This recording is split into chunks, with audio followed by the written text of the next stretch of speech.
the Moonfire Princess, and the city that vanished every 100 years. When the full moon rose higher than it ever should, the fairy city of Aayra appeared in the night sky. By daylight it vanished completely, leaving nothing behind but ordinary clouds.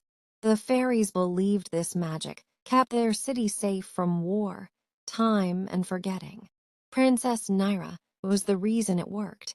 From the moment she was born, silver fire glowed beneath her skin. The elders named it Moonfire, an ancient magic tied to memory and existence itself. On the night of the centennial moon, Nyra stood atop the highest tower, practicing her magic as she always did. The sky was quiet, too quiet. Then a sound like breaking glass echoed through the heavens. The moon cracked, a thin black line split its glowing surface, and Nyra's moonfire flared wildly, burning colder and brighter than ever before. Pain shot through her wings as a whisper slipped into her mind. Smooth and cruel. Find the city that no longer exists. Before she could call for help, the sky folded inward like a closing eye. When morning came, Aayra was gone. Nyra floated alone, where towers and bridges had once been. There were no ruins, no shattered crystals, only empty air. Didn't cry. Listened. Magic trembled, pulling her toward an ancient place few fairies remembered. A forgotten temple hidden beyond the drifting skies.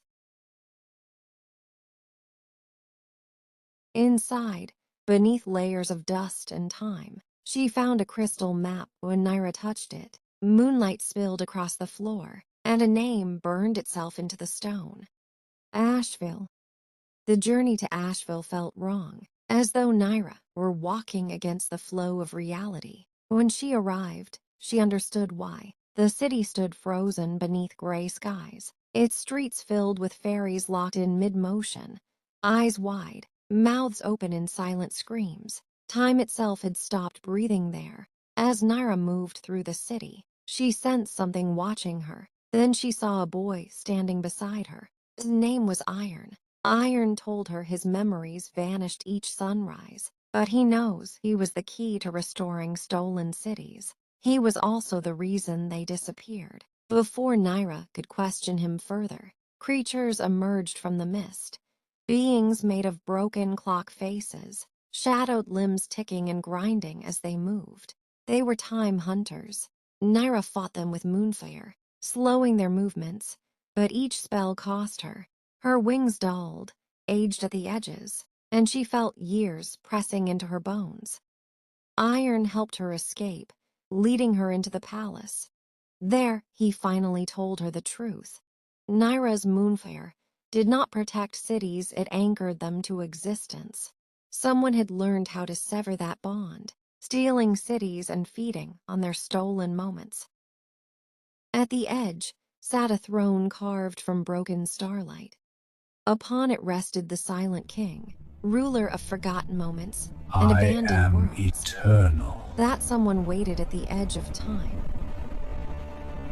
He welcomed Nyra not as an enemy, but as a solution. If she ruled beside him, time would stop breaking. Nothing would ever be lost again.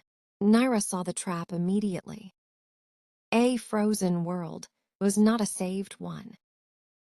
Understanding at last what moonfear truly was, Nyra made her choice.